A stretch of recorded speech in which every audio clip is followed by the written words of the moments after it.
My self Kirti and welcome to maths learner. अगर आप BSc mathematics का स्टूडेंट हैं या आपका सब्सिडी सब्जेक्ट मैथमेटिक्स है तो ये चैनल आपके लिए काफ़ी हेल्पफुल होगा। स्पेशली अगर आप एनयू के स्टूडेंट हैं तो आपको इस चैनल पर एनयू के सारे प्रीवियस ईयर क्वेश्चंस का सॉल्यूशन मिल जाएगा। जल्दी आपको इस चैनल पर आपकी केमिस्ट्री सब्सिडरी और आपके फिजिक्स सब्सिडरी का भी सॉल्यूशन आपको मिल जाएगा। तो आज हमारे पिछले वीडियो में हम लोगों ने 2 क्वेश्चन किया था जो काफ़ी इंपॉर्टेंट था। वो क्वेश्चन काफ़ी बार रिपीटेड था आपका 2018, 19, 20, 16, 15 सब में आया था। आज भी जो हम लोग क्वेश्चन करने जा रहे हैं वो भी आपका काफ़ी इंपॉर्टेंट है। तो हमारा फर्स्ट क्वेश्चन जो है आपका एक्सप्लेन करना है, एक्सप्लेन द फॉलोइंग। ये क्वेश्चन आपका गिब्स फेज रूल, ये आपका 2018, 2020 दोनों में पूछा गया है। तो देखते हैं क्या है। Gibbs phase rule states that if the equilibrium in a heterogeneous system is not affected by gravity or by electrical and magnetic force, the number of degree of freedom is given by the equation। किस equation से देते हैं हम लोग, वो होता है आपका F equal C minus P plus 2, जहाँ पे C जो होता है आपका वो होता है नंबर ऑफ केमिकल कंपोनेंट और P जो होता है आपका नंबर ऑफ फेजेस होता है। इसमें एक्सप्लेन द फॉलोइंग में भी आपका शायद 3 दिया रहता है और 2 सॉल्व आपको बनाना रहता है। तो इन जो 2 होगा आपको अच्छे से लिखना होगा क्योंकि आपका वो 2 क्वेश्चन 8 मार्क्स जो है आपको वो कंटेन करता होगा। तो आप उसको छोटा सा लिख के आप नहीं छोड़ सकते हो, आपको अच्छे से इसको एक्सप्लेन करना होगा। आपको 8 मार्क्स का क्वेश्चन है क्योंकि वो तो basically it describes the mathematical relation for determining the stability of phase present in the material at equilibrium condition. तो ये क्या देता है, ये आपको मैथमेटिकल रिलेशन देता है आपको स्टेबिलिटी ऑफ फेज और मटेरियल इक्विलिब्रियम में जब हो तो क्या होता है। ठीक है, the phase rule applies to equilibrium system in which any component can move freely between any 2 phase in which the component is present. Phase rule जो है आपको वैसे सिस्टम में लगता है जिसमें आपका जो कंपोनेंट है वो फ्रीली मूव कर सकता है। ठीक है, अब देखिए आगे देखिए इसका। तो आगे है हमारा, तो ये बस आपका यहीं तक था। हमारा नेक्स्ट जो है वो है आपका डिग्री ऑफ फ्रीडम। ठीक है, डिग्री ऑफ फ्रीडम ये भी आपका काफ़ी इंपॉर्टेंट है। ये आपका 3 साल पूछा गया है 20, 18, 16 में। तो देखते हैं इसका।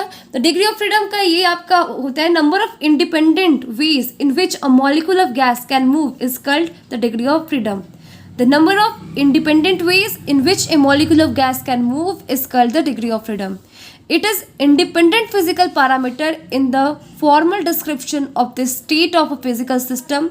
The degree of freedom refers to the number of ways a molecule in a gas phase may move, rotate or vibrate in a phase. The number of degree of freedom of a molecule possesses plays a role in estimating the value of various thermodynamic variable using the equipartition theorem. फिर आपका ये 3 तरह का होता है। There 3 types of degree of freedom. एक आपका transitional होता है, रोटेशनल होता है, वाइब्रेशनल होता है। तो the number of degree of freedom of each type possessed by a molecule depend on both the number of atoms in the molecule. तो नंबर ऑफ एटम पर डिपेंड करता है आपका कि किस टाइप का डिग्री ऑफ फ्रीडम वो contain करता होगा।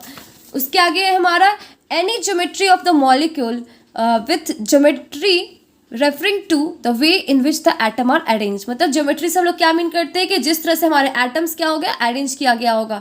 तो ये आपका हमारा 2 क्वेश्चन हो गया आपका इस तरह से। डिग्री ऑफ फ्रीडम एक हो गया और एक हम लोगों ने कौन सा किया, वो था आपका गिब्स फेज रूल। ठीक है, अब हमारे नेक्स्ट क्वेश्चन जो है आपका, ये क्वेश्चन भी आपका काफ़ी इंपॉर्टेंट है। इसमें आपको एक्सप्लेन करना है, explain the following reaction with it mechanism. आपको रिएक्शन को पहले एक्सप्लेन करना है और उसके मैकेनिज्म को भी बताना है। तो ये आपको जो फर्स्ट क्वेश्चन आपका फिडेलक्राफ्ट रिएक्शन है, ये आपका 2020, 18, 19 सब में पूछा गया है। तो इसका डेफिनेशन देखते हैं।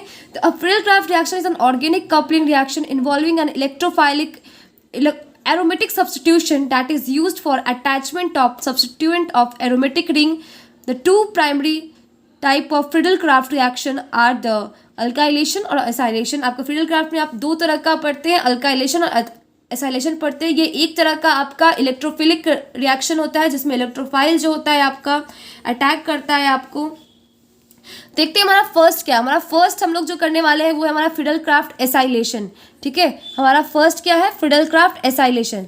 तो it involves the treatment of an aromatic hydrocarbon with an acid halide in the presence of Lewis acid such as anhydrous chloride.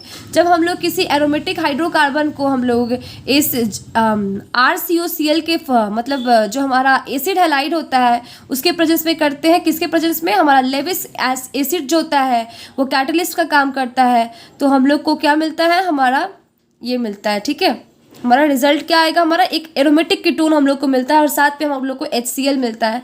तो हम लोग इसको एक एग्जाम्पल के थ्रू समझेंगे। तो एग्जाम्पल में आप ले लो हमारा ये बेंजीन जो है हमारा एसिटाइल क्लोराइड से आपका जब हम लोग रिएक्ट करवाते हैं इन द प्रेजेंस ऑफ आपका एनहाइड्रस AlCl3, तो वो क्या मिलेगा, हम लोग को HCl मिलेगा और एसिटाफेनॉल मिलेगा। ठीक है, अब हम लोग इसका मैकेनिज्म पहले देखते हैं, फिर फिडरक्राफ्ट एसाइलेशन देखेंगे। तो इसका मैकेनिज्म है आपका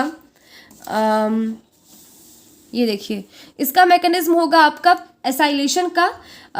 सबसे फर्स्ट स्टेप होगा आपका इलेक्ट्रोफाइल का जनरेशन होगा, जनरेशन ऑफ इलेक्ट्रोफाइल। आपको अच्छे से पूरा आपको ये सब लिखना पड़ेगा। सेकेंड होता है आपका अटैक ऑफ इलेक्ट्रोफाइल और थर्ड होता है आपका रिमूवल ऑफ ओल्ड इलेक्ट्रोफाइल। ठीक है, तो रिमूवल ऑफ ओल्ड इलेक्ट्रोफाइल। तो यहाँ पे हम लोग को लास्टली जो हमारा प्रोडक्ट है देख रहे हैं आप, हम लोग को क्या मिलता है, वो HCl प्लस AlCl3 और हमारा जो है जो रिक्वायर्ड कंपाउंड है हम लोग को मिल गया। ठीक है, अब हम लोग का है अल्काइल हैलाइड क्या होता है। तो अल्काइलेशन क्या होता है वो देखते हैं हम लोग। तो अल्काइलेशन जो है आपका, the Friedel Crafts alkylation reaction is a method of generating alkyl benzene. इससे क्या होता है, हम लोग अल्काइल बेंजीन को बनाने का ये मेथड है by using alkyl halide as reactant. Alkyl halide को हम लोग रिएक्टेंट की तरह यूज करते हैं और Lewis acid catalyst such as Lewis acid को हम लोग कैटलिस्ट की तरह यूज करते हैं। आप वहाँ पे एनहाइड्रस AlCl3 भी ले सकते हो और एनहाइड्रस FeCl3 को भी यूज करके कर सकते हो। तो अभी हम लोग जो एग्जाम्पल देखने वाले हैं वो हमारा एनहाइड्रस AlCl3 पे होगा। तो जब बेंजीन जो है हमारा वो आपका RX से जब अल्काइल हैलाइड से रिएक्ट करता है तो एनहाइड्रस AlCl3 के प्रेजेंस में तो आपको मिलता है मिथाइल बेंजीन और उसके साथ साथ HX मिलता है। ठीक है, तो ये आपका हम लोग एग्जांपल ले लिए कि बेंजीन जो है हमारा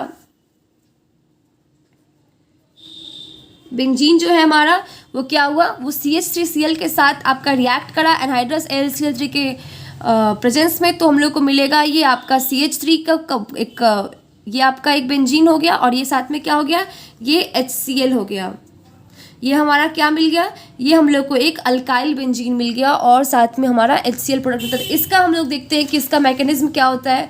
आपको अच्छे से पूरा लिखना पड़ेगा आपको, क्योंकि मैकेनिज्म देकर आपके इस क्वेश्चन को काफ़ी ज़्यादा लंबा कर दिया है ये। तो इसका मैकेनिज्म भी आपका सेम होता है। सबसे पहले हम लोग इलेक्ट्रोफाइल को जनरेट करते हैं, फिर आपका अटैक ऑफ इलेक्ट्रोफाइल होता है और नेक्स्ट होता है आपका रिमूवल ऑफ ओल्ड इलेक्ट्रोफाइल। तो आज के लिए बस इतना ही रखते हैं। आई होप कि ये वीडियो आप लोगों के लिए यूज़फुल रहा हो। अगर यूज़फुल रहा हो तो वीडियो को लाइक कीजिएगा, अपने दोस्तों के साथ शेयर कीजिएगा और चैनल को सब्सक्राइब करना मत भूलिएगा। Thank you.